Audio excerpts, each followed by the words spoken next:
Stock మార్కెట్లో invest చేసి మీ డబ్బులు డబుల్ చేసుకోవాలనుకుంటున్నారా? సుందరరామిరెడ్డి గారి లైవ్ సెమినార్ కి అటెండ్ అవ్వండి.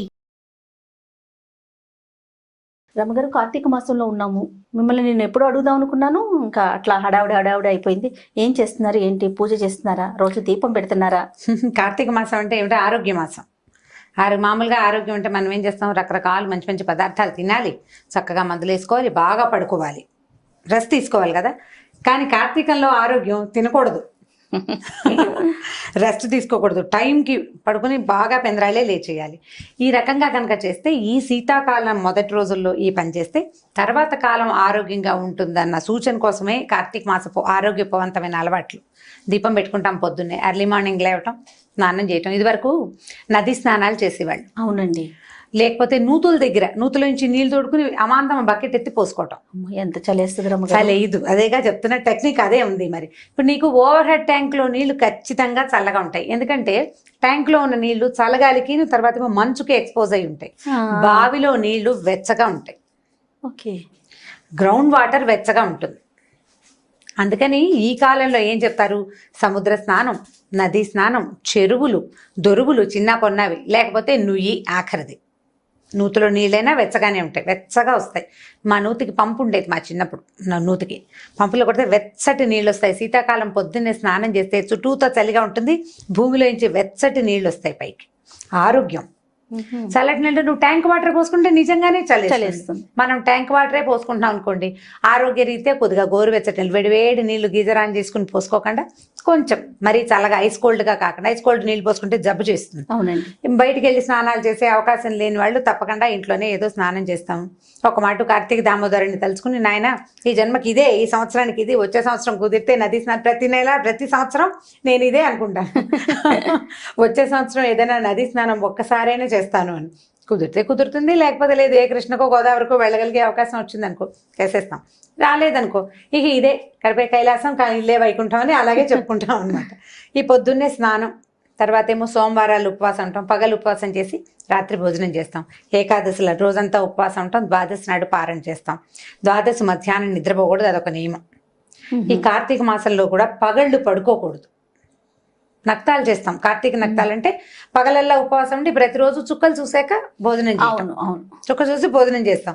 ఈ చుక్క చూసి భోజనం చేసే వాళ్ళు మధ్యాహ్నం భోజనం చేయలేదు కదా అని రెస్ట్ తీసుకుని నిద్రపోకూడదు, నిద్రించకూడదు. రాత్రి భోజనం చేసి పడుకోవచ్చు, మళ్ళీ తెల్లవారుజామున లేచేసేయాలి దీపాలు పెట్టడానికి. ఈ నియమంతో పనిచేస్తే హెల్తీగా ఉంటాం అనేది నిర్వాదం. ఖచ్చితంగా హెల్తీగా ఉంటాం. ఇలా పని చేయాలి.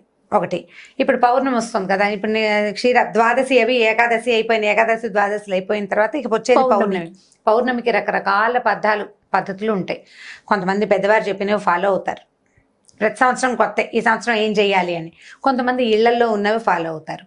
ఇళ్లలో ఉన్న పెద్దవాళ్ళ అమ్మమ్మలు, నాయనమ్మలు, అమ్మలు, అత్తగారులు చేస్తుంటే వాళ్ళ వెనకాల పడి చేయటం. పౌర్ణమికి నోములు ఉంటాయి, తోరణ నోములు అంటారు, అదొక రకం. దాని మీద బాగా వివరంగా నాకు తెలీదు. తోరాలు ఉంటాయి, ప్రతి సంవత్సరము ఆ తోరాలు తీసి దాచిపెట్టుకుంటారట, అదొకటి. కేదారేశ్వర వ్రతం చేసుకునే వాళ్ళు కొంతమంది, సత్యనారాయణ వ్రతం చేసుకుంటారు కొంతమంది. ఆ సత్యనారాయణ వ్రతం కూడా చేస్తారు ఈ పౌర్ణమి నాటికి. కేదారేశ్వర వ్రతం అని విన్నాను, కానీ సత్యనారాయణ వ్రతం కూడా చేసుకుంటారు. ఇదొకటి. అక్కడి నుంచి లేకపోతే మనం ఏం చేస్తాము, 365 ఒత్తులు వెలిగించుకోవటం. సంవత్సరం అంతా వెలిగించకపోయినా, లేకపోతే ఇబ్బంది రోజుల్లో వెలిగించకపోయినా ఆ దోషం పోవటానికి భార్యకు ఒక 365, భర్తకు ఒక 365 వెలిగించాలని, ఇవి రెండు వెలిగించి పెట్టుకోవటం. ఈ దేవాలయానికి వెళ్ళే పద్ధతి ఒకటి. దేవాలయానికి అంటే మన ఇంట్లో సాగదు, నిలబెట్టలేము, లేకపోతే మనకే ఏమిటంటే యాంబియన్స్, వాతావరణం సరిగ్గా లేదనిపిస్తుంది. దేవాలయానికి వెళ్తే ఒక ఆధ్యాత్మిక వాతావరణం ఉంటుంది, కొంత స్థిమితం ఉంటుంది. గుళ్ళో చాలా మంది పెడుతుంటారు, వాళ్ళతో పాటు పెడితే మనకు కూడా కొంత ఆధ్యాత్మిక భావాలు ఇంకొంచెం పెంపొందుతాయి కదా. సరే, దేవాలయానికి వెళ్ళి పెట్టేటట్టయితే దేవాలయంలో పెట్టుకోవటం, లేకపోతే మన ఇంట్లోనే. నేనైతే ఈ దేవాలయాలకి వెళ్ళలేను, అంతమంది గుంపులుగా జనం ఉండి ఒకళ్ళ దీపాలు ఒకళ్ళు తోసేసుకుంటున్నారన్న భావన నాకు ఆసక్తికరంగా వదిలే ఈ పని అనిపిస్తుంది. నేను ఇంట్లో పెట్టుకుంటాను, తులసి దగ్గర పెట్టుకుంటాం. ముగ్గు వేస్తారు తులసి దగ్గర. తులసికి మామూలుగా మా తులసి కొంచెం ఎత్తు మీద ఉంటారు, పైన ఉంటుంది తులసమ్మ, కిందకి దింపుకుంటాను అనమాట. ఆ ఒక రోజుకి ముగ్గేసి ముగ్గులో తులసిని కూర్చోబెడతాం. ఈ తులసికి ముందుకి మళ్ళీ ముగ్గేసుకుంటాం, శంఖచక్రాలు, పద్మము ముగ్గేస్తాం. ఇప్పుడు ఈ పద్మంలో ఈ 2 ప్రమిదలు 365 365 ఒత్తులు వేసి వెలిగించుకోవటం. ఈ ఒత్తుల్ని మనకి ఇప్పుడు దొరికేస్తున్నాయి. ఇది వరకు చేత్తో చేసుకుని పెట్టుకునేవాళ్ళం. నెల మొదటి నుంచి చేసుకునేవాళ్ళము. ఇప్పుడు దొరికేస్తున్నాయి చక్కగా. ఇంతలా కట్టగడతాడు, పైన చిన్న ఒత్తి పెడతారు. నా చిన్నప్పుడు ఇంట్లో అమ్మ వాళ్ళు పిన్ని వాళ్ళు వీళ్ళందరూ చేసుకునేవాళ్ళు. విభూతితో చేస్తారు కదా. విభూతి అంటే విభూతి ఉంటే మనకి ఒత్తి తిరుగుతుంది అనమాట. పురి రావాలి కదా. మనకి మామూలు పత్తి మన చేతికి తిరగదు. విభూతి రాసుకునేసరికి బరగ్గా అవుతుంది. ఈ బరక మీద చక్కగా ఇలా తిరిగి మనకి బాగా వస్తుంది. అప్పుడు దారపు ఒత్తులతోటి చేసుకుంటాం. ఇది ఒక పద్ధతి. ఇప్పుడు దీన్ని ఏం చేస్తాము, ఈ 365 ఒత్తులు అంటే అప్పటికప్పుడు వెలిగిస్తే వెలగదు. దాన్ని ఏం చేస్తామంటే పొద్దున్నే మనం దేవతార్చన చేసుకునేటప్పుడు పొద్దున్న దీపం పెట్టుకునే అలవాటు ఉన్నవాళ్ళు లేదా దేవతార్చన పద్ధతులు ఉన్నవాళ్ళు అప్పుడే ఆవు నేతిలో గనక తడిపి ఉంచితే సాయంకాలం దీపం నిలిచి కాలుతుంది. మార్నింగ్ పెట్టేస్తే పొద్దున్న నానబెట్టుకోవాలన్నమాట. నువ్వు సాధారణంగా ఆవు నూనెతోటే చేస్తాం. ఆవు నెత్తి దీపాలే కదా అసలు కార్తీకం అంతా ఆవు నెయ్యే వాడుకుంటాం కదా. నిలబడి కాలుతుంది అనమాట. అది మధ్య మధ్యలో కొండెక్కిపోకుండా విరిగిపోకుండా స్థిమితంగా కాలడం కోసం అంటే దీపం నిలబడి వెలగాలి కదా. పూర్తిగా ఆహుతవ్వాలన్నది ఒక నియమం. దీపం ఇప్పుడు మనం మామూలు దీపారాధన దేవతార్చన దగ్గర రోజువారీ చేసుకునేటప్పుడు దీపం బాగా నూనె అయ్యే వరకు ఉండటం ఒకటి, దీపం నిలిచి వెలగటం. ఒక్కొక్కసారి ఒత్తులు కూడా ఆహుతైపోతాయి. ఒత్తులు ఆహుతైతే చాలా మంచిదని ఒక భావన. ఒక్కొక్కళ్ళు ఆటభేదాలు ఉంటాయి. ఒక్కొళ్ళు ఒక రకంగా చెప్తారు ఒత్తి మొత్తం ఆహుతైపోతుంది, అది కూడా బాగానే ఉంటుంది. ఈ 365 ఒత్తులు ఆహుతైతే బాగుంటుందని 2-3 పెద్దవాళ్ళ దగ్గర విన్నాను నేను. ఇది ఒక విధానం. పల్లెటూళ్ళల్లో అయితే ఏం చేసేవాళ్ళం అంటే ఈ 365 ఒత్తులు వేసేటప్పుడు దీపాలని చెరువులో వదిలిపెడతారు. జ్వాలా తోరణం అంటారు. ఈ జ్వాలా తోరణానికి దేవాలయాల దగ్గర చేస్తారు ఒక విధానం. దేవాలయాల బయట అంటే చిన్న చిన్న గుళ్ళలో చెయ్యరు, ప్రమాదాలకి దారి తీస్తుంది.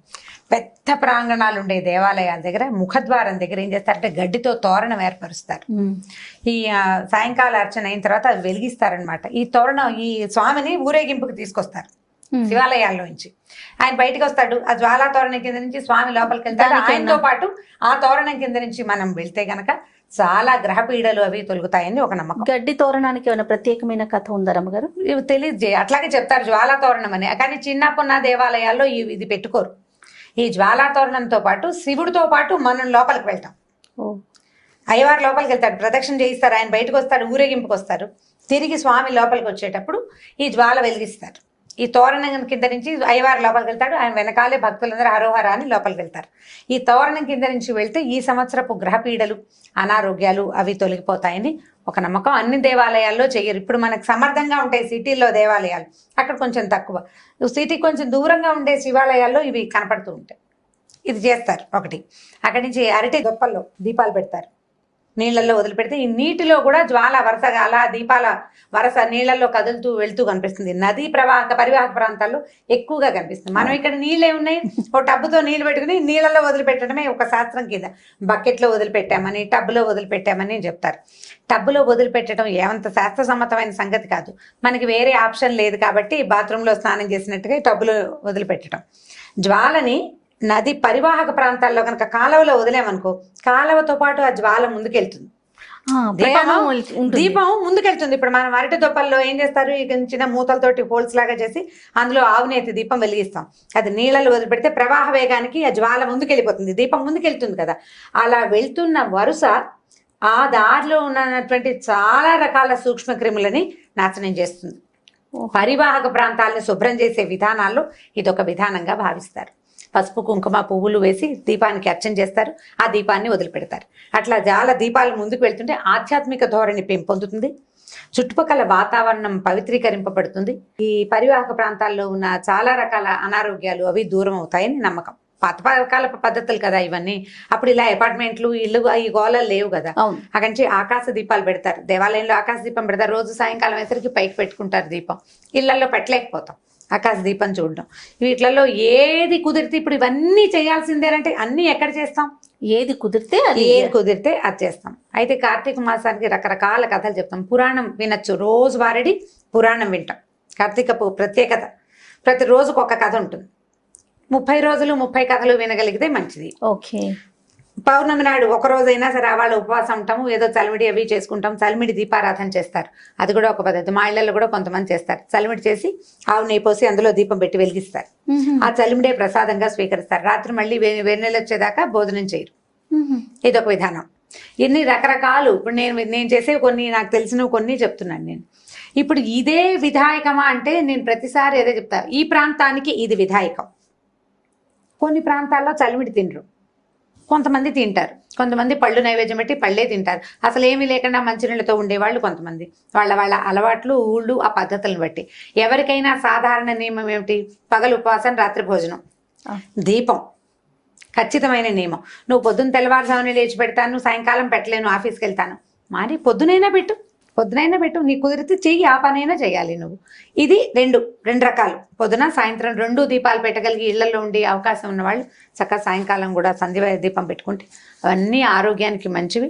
మనకి ఏంటంటే భగవంతుని చేరడానికి మనం ఎన్నుకున్న రకరకాల మార్గాల్లో ఇది ఒక మార్గం. కార్తీకం చాలా ప్రత్యేకమైన మాసంగా చెప్తాం కదా. పౌర్ణమి నాడు ఇన్ని రకాలు చేస్తాం. 365 ఒత్తులు వెలిగించుకోవటం. నాకు ఇంకొక విధానం ఉంది. ఒక పెద్ద ఆవిడ ఒకసారి చెప్పారు, మామూలుగా ఈ పౌర్ణమి రోజుల్లో పూర్ణచంద్రుడు కనపడతాడు మనకి కదా, ప్రతి చోట ప్రతి ప్రాంతాల్లోనూ చంద్రుడు కనిపిస్తాడు. ఈ చంద్రుడిలో లలితాదేవిని భావన చేసి శ్రీ లలిత చదువుకుని లలితా సహస్రనామం చదువుకుని వెండి పళ్ళెంలో కానీ వెండి గిన్నెలో కానీ పాలతోటి పాయసం చేసి పాయసాన్ని నివేదన చేసి స్వీకరించమంటారు. ఓహో. పౌర్ణమి నాడు గనక ఇట్లా లలిత పారాయణ చేస్తే అది కామ్యమని, కోరిన కోరికలు సిద్ధిస్తాయని, మనశ్శాంతి దొరుకుతుందని చెప్తారు. చంద్రుడు మనఃకారకుడు. మనం మామూలుగా పౌర్ణమి రోజుల్లో సముద్రానికి ఆటుపోట్లు ఎక్కువ అవుతాయి కదా. అవునండి. అందుకని చీకటి పడ్డాక వెళ్ళకూడదంటారు. కొన్ని రకాల కరెంట్స్ ఉత్పన్నమై అవుతాయి, అందుకని పౌర్ణమికి చెప్తారు కదా, పెరుగుతాయి, ఆటుపోట్లు ఎక్కువ అవుతాయి. కానీ కార్తీక పౌర్ణమికి ప్రత్యేకంగా ఖచ్చితంగా సముద్ర స్నానం చెప్తారు. కార్తీక పౌర్ణమి స్నానాలు చాలా విశేషం. కార్తీక స్నానాలే విశేషమైన స్నాన విధులు అవి. పౌర్ణమి నాడు ఈ సముద్ర స్నానం చేయడం ఇంకా విశేషమైంది. పున్నమి చంద్రుడి వీపు కనుక పడితే ఆ సూర్యుడు చంద్రుడు ఈ నెలల్లో ఈ మధ్యలో పౌర్ణమికి వాటికి దగ్గరలో సూర్యచంద్రులు ఇద్దరు ఒక్కసారే ఆకాశంలోకి వస్తారని, ఆ వెలుగులు ఈ నదుల మీద పడడం వల్లే వాటిలలో కరెంట్స్ అంటే అందులో ఉండే శక్తి పెరుగుతుందని చెప్తారు. అందుకు ఈ నదీ స్నానాలు అవి నియమబద్ధంగా చేయాలంటారనమాట. కుదిరితే చేస్తాం, కుదరకపోతే ఇప్పుడు నేను చెప్పాను కదా వచ్చే సంవత్సరం చేస్తానని ఒక దండం పెట్టుకుంటాం. కుదిరిన ప్రకారంగా చేసుకుంటూ వెళ్తాం. పౌర్ణమి నాడు నియమంగా పగలు ఉపవాసం, సాయంకాలం భోజనం, సాయంత్రం దీపం పెట్టుకోవటం. ఈ 365 ఒత్తులు వెలిగించగలిగితే వెల్లెన్ గుడ్డు. నీ వల్ల కాలేదు, సూక్ష్మంలో మోక్షం ఒక దీపమైన ఒక్క జోడు దీపాలు వెలిగించి చంద్రుణ్ణి చూశాక భోజనం చేయటం. మనం ఏదైనా నివేదన చేసుకుని కుదిరితే మేడ మీదే భోజనం చేయగలిగితే ఆ చంద్రకిరణాల వల్ల మనకి ఆహారం అమృతతుల్యం అవుతుందని చెప్తారు. చీకటి పడ్డాక చేస్తాం. ఎలాగైనా 6ంటికి తినేయం కదా, 7 గంటలు అయిపోతుంది. పాయసం పప్పు ఏదో చేసుకుంటాం. మనకి 5 నుంచి చీకటి అనిపించేస్తుంది. చలికాలం కదా, ఈ చంద్రుడు సోకిన చంద్రకిరణాలు సోకిన ఆహారాన్ని తీసుకుంటే ఆరోగ్య వృద్ధి, మనసు చాలా ప్రశాంతంగా అవుతుందట. మైండ్ కూల్గా ఉండటానికి చంద్రుడు బాగా ఉపకరిస్తాడు. అందుకని వెన్నెట్లో తిరగండి. బాగా డిప్రెస్డ్గా ఉన్న వాళ్ళకి కాస్త బాధగా ఉంది, వెన్నెల్లో తిరగండి అని చెప్తారు. మనశ్శాంతిగా ఉంటుంది. చల్లదనం వల్ల ఒక రకమైన ఆహ్లాదకరమైన వాతావరణం వస్తుంది. ఈ ప్రసాదాన్ని మనం చంద్రుడికి చూపించుకోవచ్చు. అందుకని ఏం చేస్తాం, తులసిని ఆరు బయట పెట్టుకుంటాం కదా. అవును, ఇళ్లలో ఉండదు కదా మనకు తులసి చెట్లు, కొంచెం ఆరు బయట ఉంటాయి. ఇంకా కొంచెం వెన్నెల సోకే చోటు ఉంటే మరీ అదృష్టం. అక్కడే ఏదో చేసిన పదార్థాలు, పాయసం అవి తీసుకెళ్ళి నివేదన చేయటం, మనం తులసికి నివేదన చేయటం ఒకటి, చంద్రుడికి నివేదన పెట్టడం రెండో విధానం. ఈ 2 విధానాల ప్రకారం కార్తీక పౌర్ణమిని ఈజీగా, సింపుల్గా, చక్కగా చేసేసుకోవచ్చు. నేనైతే వీటిలలో దాదాపుగా అన్ని నేను చెప్పిన విషయాలన్నీ నా సొంతమే. ఓకే. 1, 2 మరి ఈ చెరువుల్లో వేటాలు అవి ఈ ఊళ్ళల్లో చేయలేం, మనం చేయలేకపోతాం కదా. ఈ చెయ్యగలిగేవన్నీ చేసుకుందాం. ఎలాగో ఇదంతా హెల్దీ థింగే. ఆవు నెయ్యి తాలూకు కాలిన పొగ ఆరోగ్యదాయకమైంది. అవును, నువ్వుల నూనె పొగ కూడా అలాంటిదే. నువ్వుల నూనె పొగతోటి క్రిములు, సూక్ష్మ క్రిములు నశిస్తాయి. నెయ్యి ఆయుర్వృద్ధి అని చెప్తారు. ఘృతం ఏంటంటే ఆయుష్ను పెంచుదని వేదంలోనే చెప్పబడింది. ఆహారంగా తీసుకుంటే ఎంత వృద్ధో దాని నుంచి వచ్చే పొగని పీల్చినా కూడా అంత వృద్ధి జరుగుతుంది. ఆయుర్వృద్ధి అనే ఖచ్చితంగా ఈ నెలలో ఇది వాడండి అని చెప్తారు. అన్ని నెలల్లోనూ ఆవు నెయ్యి వాడేయాలి అంటే మనకు కుదురుతుంది? కుదరదు. సంవత్సరంలో ఒక్క నెలైనా మీరు ఈ పని చేయండి అంటే చేస్తామని మన పెద్దలు ఈ విధిని మనకు ఏర్పరిచారు. ఆవు నేతి దీపాలు పెట్టండి. వీలయ్యి మీకు బాగా కుదిరి ఇంటి నిండా వాకిలి నిండా దీపాలు పెట్టుకోగలిగితే మహత్తరంగా ఉంటుంది. అవన్నీ చేయలేకపోయినా 2 దీపాలైనా పెట్టుకుని చక్కగా ఆరోగ్యవంతమైన కార్తీక మాసాన్ని మీ సొంతం చేసుకోండి. ఓకే రమ్మ గారు. ఓకే, నమస్తే. ఈ వీడియో కనుక మీకు నచ్చినట్లయితే లైక్ చేయండి, షేర్ చేయండి. మరిన్ని వీడియోస్ కోసం మా ఛానల్